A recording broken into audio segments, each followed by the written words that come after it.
فسبحان الذي لا يحصى امتنانه باللسان ولا بالقلم ونشهد أن لا إله إلا الله وحده لا شريك له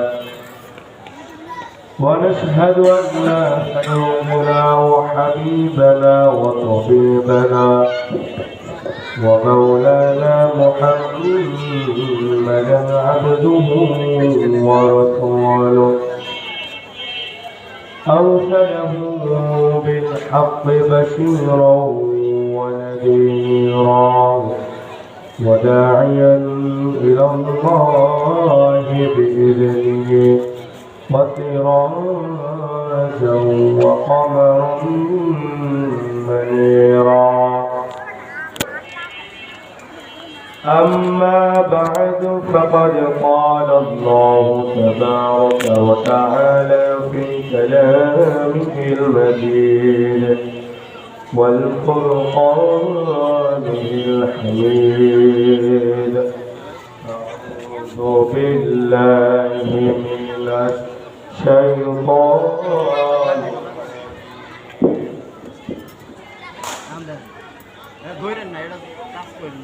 بسم الله الرحمن الرحيم يا أيها الذين آمنوا صلوا عليه وسلموا تسليما اللهم صل على سيدنا مولانا محمد وعلى آل سيدنا مولانا محمد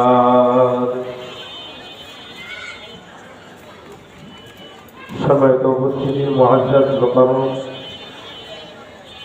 আল্লাহ প্রেমিক তাওহীদ জনতা এবং আমার প্রিয় টুকরা যুবক ভাইরা স্নেহের পরিচার টুকরা ছোট মাদ্রাসা ছাত্র ভাইরা এবং এলাকাবাসী আমরা সকলে আল্লাহ তাআলার দরবারে অসংখ্য অগণিত শুকরিয়া আদায় করছি যে আল্লাহ তাআলা আমাদেরকে পছন্দ করে ভালোবেসে গোটা পৃথিবীর সর্বশ্রেষ্ঠতম স্থান আল্লাহ তাআলার প্রিয় একটা জায়গা কোরআনের মাহফিলে এসে আমাদেরকে কোরআন থেকে কথা বলা ও শোনার জন্য তৌফিক দিয়েছেন। এজন্য আমরা সকলেই বলছি আলহামদুলিল্লাহ। রব্বানা লাকাল হামদ হামদান কাসীরান তাইয়িবান মুবারাকান ফীহি। সম্মানিত উপস্থিতি ভাইরা,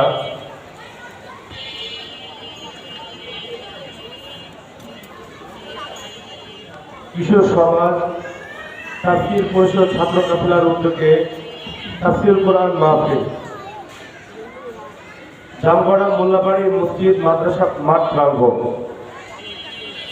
তো আমরা এই সংগঠন কিশোর সমাজ এই সংগঠনের জন্য বিশেষভাবে দোয়া করি যেন আল্লাহ তাআলা যারা এই সংগঠনের সাথে সম্পৃক্ত আছে, যারা সংগঠন পরিচালনা করছেন, আল্লাহ তাআলা সকলকে যেন কবুল করেন। আমরা সকলের জন্য দোয়া করি অন্তর থেকে, সকলে বলেন আমিন। এবং তারা যেন এরকম সুন্দর সুন্দর আয়োজন আরো করতে পারে, আল্লাহ তাআলা তাদেরকে সেই প্রতিভা দান করেন। সকলে বলেন আমিন। আমার প্রিয় ভাইরা, আল্লাহ তাআলা এই পৃথিবীর মধ্যে অসংখ্য অগণিত মাখলুক সৃষ্টি করেছেন, কথা ঠিক কিনা? অসংখ্য অগণিত মাখলুক সৃষ্টি করেছেন। ইবনে কাসির রাহমাতুল্লাহ আলাইহি এবং আর অনেক তাফসীরবিদ মুফাসসির কেরাম তারা তাফসীর করতে গিয়ে বলেন আল্লাহ তাআলা এই গোটা পৃথিবীর মধ্যে 18,000 মাখলুক সৃষ্টি করেছেন। বলেন আল্লাহু আকবার। এই 18,000 মাখলুকের মধ্যে কুকুর আছে না নাই? কথা বলেন, কুকুর আছে না নাই? 18,000 মাখলুকের মধ্যে বিড়াল আছে না নাই? শুকুর আছে না নাই? জীব জানোয়ার আছে না নাই? 18,000 মাখলুকের মধ্যে আল্লাহ তাআলা মানুষকে সর্বশ্রেষ্ঠ বানিয়েছেন। বলেন সুবহানাল্লাহ। আল্লাহ তাআলা বলেন লাকাদ খালাকনাল ইনসানা ফি আহসানি তাকওয়িম। আমি আল্লাহ তাআলা মানুষকে বানালাম সর্বশ্রেষ্ঠ সৌন্দর্য দ্বারা। আল্লাহু আকবার। শুধু তাই নয়, এখন আপনি বলতে পারেন আল্লাহ তাআলা এত এত মাখলুকের মধ্যে মানুষকে শ্রেষ্ঠ বানিয়েছে। আমার প্রিয় ভাইরা, যারা বেধর্মী, যারা আল্লাহকে মানে না, কোরআন মানে না, আল্লাহকে চিনে না, আল্লাহর উপাসনা করে না, তারাও মানুষ। কথা ঠিক কিনা? হিন্দু তারা মানুষ কিনা? বৌদ্ধ তারা মানুষ কিনা? ইহুদি তারা মানুষ কিনা? নাসারা, খ্রিস্টান, মুশরিক, অগ্নি পূজক, মূর্তি পূজক, এরকম যত পূজারী আছে, বিধর্মী আছে, তারাও তো মানুষ। কিন্তু আল্লাহ তাআলা আমাদেরকে মানুষের মধ্যে সর্বশ্রেষ্ঠ মানুষ বানালেন। বলেন সুবহানাল্লাহ। কারণ ইহুদি সেও মানুষ, খ্রিস্টান সেও মানুষ, বৌদ্ধ সেও মানুষ। কথা ঠিক কিনা? আর আমি মুসলমান, আমিও মানুষ। এখন ওই বৌদ্ধ শ্রেষ্ঠ নাকি আমি শ্রেষ্ঠ? কথা বলেন, বৌদ্ধ শ্রেষ্ঠ নাকি আমি শ্রেষ্ঠ? আল্লাহ তাআলা আমাকে শ্রেষ্ঠ বানালেন। কথা ঠিক কিনা? এজন্য আল্লাহ বলেন লাকাদ খালাকনাল ইনসানা ফি আহসানি তাকওয়িম। আল্লাহু আকবার। আল্লাহ রাব্বুল আলামিন বলেন আমি মানুষকে সর্বশ্রেষ্ঠ বানালাম। আমি মানুষকে সর্বশ্রেষ্ঠ বানানোর পর এই মানুষের মধ্যে আবার তারতম্য সৃষ্টি করে দিলাম। বলেন সুবহানাল্লাহ। আমার প্রিয় ভাইরা, খুব গভীর মনোযোগ দিতে হবে। আল্লাহ রাব্বুল আলামিন এই মানুষের মধ্যে বিভিন্ন জিন এবং বিভিন্ন প্রকার বানিয়েছেন কিনা? যদি না বানাতেন তাহলে আমি মুসলমান, আর যে ব্যক্তি কাফের, যে ব্যক্তি বেঈমান, আল্লাহকে চেনে না, আর মর্যাদার আমার মর্যাদা কি সমান নাকি? আল্লাহ তাআলা বলেন ওয়াবাশশিরিল্লাযীনা আমানু ওয়া আমিলুস সালিহাতি আন্না লাহুম জান্নাতিন তাজরি মিন তাহতিহাল আনহার। আল্লাহ পাক রব্বুল আলামিন বলেন আমি মানুষকে সৃষ্টি করেছি জান্নাতে দেওয়ার জন্য। তবে যারা জান্নাত তারাই পাবে, তারাই জান্নাত অর্জন করবে যারা ঈমান এনেছে, আমলে সালিহ করেছে, পাঁচ ওয়াক্ত নামাজ পড়েছে, কোরআনুল কারীম অধ্যয়ন করেছে, নিজের ছেলে মেয়েকে কোরআন শরীফ পড়িয়েছে, নিজের কোরআনের উপর পাণ্ডিত্য অর্জন করেছে, নিজের ছেলে সন্তানকে কোরআনের উপর পাণ্ডিত্য অর্জন করিয়েছে। কথা ঠিক কিনা? আল্লাহ নবী রাহমাতুল লিল আলামিন বলেন, বুখারীর লম্বা চড়া ব্যাখ্যা, আল্লাহ নবী বলেন খায়রুকুম মান তাআল্লামাল কুরআন ওয়া আল্লামা। আল্লাহ নবীরা বলেন ও আমার সাহাবারা, তোমরা কি জানো মানুষের মধ্যে সর্বোত্তম মানুষকে? সাহাবায়ে কেরাম বলল আমার নবীজি, মানুষের মধ্যে সর্বোত্তম মানুষ, সর্বশ্রেষ্ঠ মানুষকে আমরা জানি না, আমরা বলতে পারি না। আমরা তো মনে করি যার টাকা পয়সা বেশি, যার ধন সম্পদ বেশি, যার প্রভাব ক্ষমতা বেশি, আমরা তাকে উত্তম মনে করতে পারি, আমরা তাকে তার মধ্যে সম্মানিত মনে করতে পারি। ধন সম্পদ হওয়ার কারণে আমরা তাকে সম্মানিত মনে করতে পারি। কিন্তু আল্লাহ নবী রাহমাতুল লিল আলামিন বলেন মানুষের মধ্যে যে ব্যক্তি কোরআনুল কারীম নিজে অধ্যয়ন করে এবং অপরকে শিক্ষা দেয়, এই সমাজের মধ্যে, পৃথিবীর মধ্যে আল্লাহ তাআলার কাছে ওই ব্যক্তি সর্বশ্রেষ্ঠ। কথা ঠিক কিনা? এজন্য আল্লাহ নবী রাহমাতুল লিল আলামিন বলেন মান ক্বারাআল কুরআন ওয়া আল্লামা। আল্লাহ নবী রাহমাতুল লিল আলামিন বলেন ফাকাদ হারু ফাহাল্লা হালালাহু ওয়া হারামা হারামাহু আদখালাহুল্লাহুল জান্নাহ।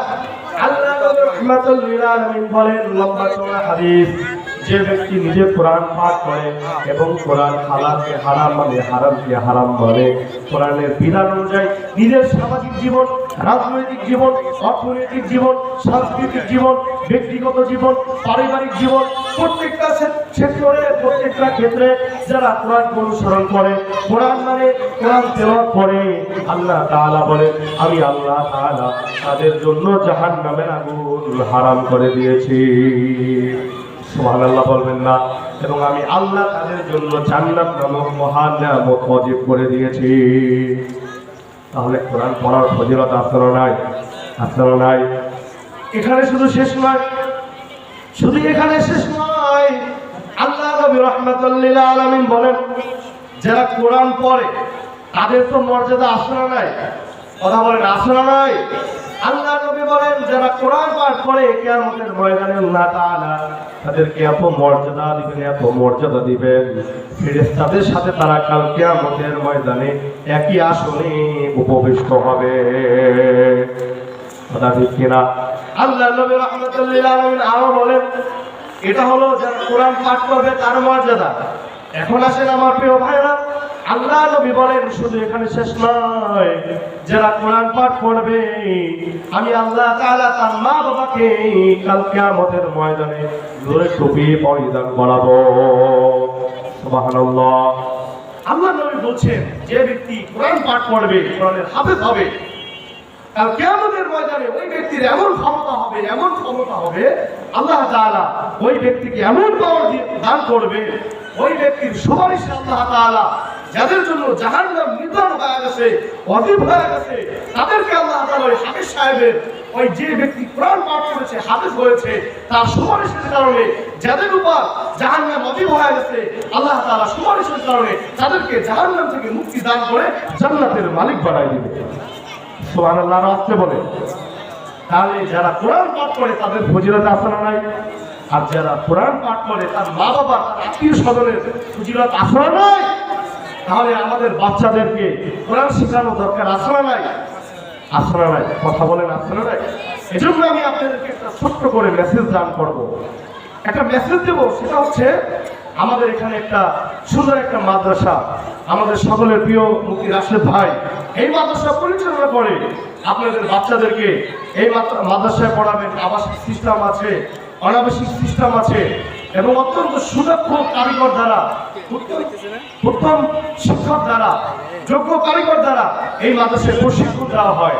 তো আপনাদের বাচ্চাদেরকে এই মাদ্রাসায় পড়াবেন, তারা যোগ্য হাফেজ হবে, যোগ্য আলেম হবে।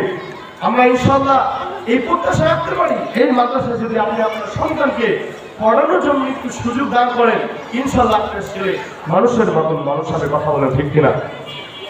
আমার প্রিয় বন্ধুগণ, আমি যে কথা বলতে যাচ্ছি আল্লাহ রাব্বুল আলামিন পবিত্র কোরআনুল কারীমের মধ্যে বলেন ওয়াবাশশিরিল্লাযীনা আমানু ওয়া আমিলুস সালিহাতি আন্না লাহুম জান্নাতিন তাজরি মিন তাহতিহাল আনহার।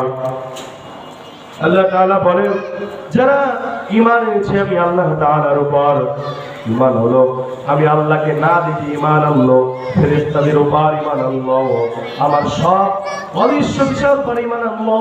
আমার প্রিয় বন্ধুগণ, আমার প্রিয় ভাইরা গভীর মনোযোগ দেওয়ার চেষ্টা করেন। আল্লাহ তাআলা বলেন কিরামান কাতিবিনা ইয়ালামুনা মা তাফআলুন। আল্লাহু আকবার। আল্লাহ তাআলা বলেন প্রত্যেকটা মানুষের সাথে দুইটা ফেরেশতা আছে না নাই? একটা ডান কাঁধে, আরেকটা কোন কাঁধে? আরেকটা বাম কাঁধে। এবার ডান কাঁধের ফেরেশতা দায়িত্ব হলো আমি সারাদিন যত নেক আমলগুলো করব, মানুষকে ভালো ভালো পরামর্শ দান করব, এই ডান কাঁধের ফেরেশতা আমার সব নেক আমলগুলো লিপিবদ্ধ করে। বলা ঠিক কিনা?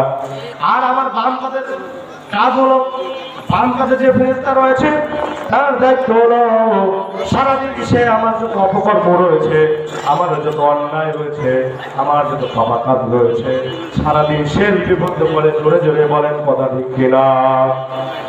আমার প্রিয় ভাইরা শুধু এখানে শেষ নয়, দুইটা ফেরেশতার কাজ হলো আমল লেখা। একজনে ভালো আমল লেখে, আরেকজনে খারাপ আমল লেখে। কথা ঠিক কিনা? এই দুইটা ফেরেশতা দায়িত্ব হচ্ছে শুধু লিপিবদ্ধ করা। وكل شيء أحصيناه كتابا। সব কিছু লিপিবদ্ধ হয়। কথা ঠিক কিনা? কাল কিয়ামতের ময়দানে আল্লাহ তাআলা সবগুলো আমার হিসাব করে দিবেন।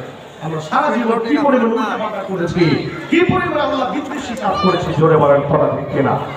আমার প্রিয় বন্ধুগণ, শুধু এখানে শেষ নয়, আমাদের সাথে আরো ফেরেশতা রয়েছে। একজন ফেরেশতা দায়িত্ব হলো আমাকে সিকিউরিটি গার্ড হিসাবে দায়িত্ব পালন করা, দারোয়ান হিসাবে আমার দায়িত্ব পালন করে, যেন কোনো মানুষ আমার কোনো ক্ষতি করতে না পারে, যেন কোনো মানুষ কোনো রকম কোনো জিনিস আমার ক্ষতি করতে না পারে। এই জন্য আল্লাহ তাআলা জন্ম থেকে নিয়ে মৃত্যু পর্যন্ত প্রত্যেকটা মানুষের পিছনে একজন দারোয়ান হিসাবে একটা ফেরেশতা নিযুক্ত করে দেয়। কথা ঠিক কিনা? আমার প্রিয় বন্ধুগণ, আল্লাহ তাআলা বলেন, হ্যাঁ বান্দা, আমি আল্লাহ, তুমি আমি আল্লাহকে দেখো না?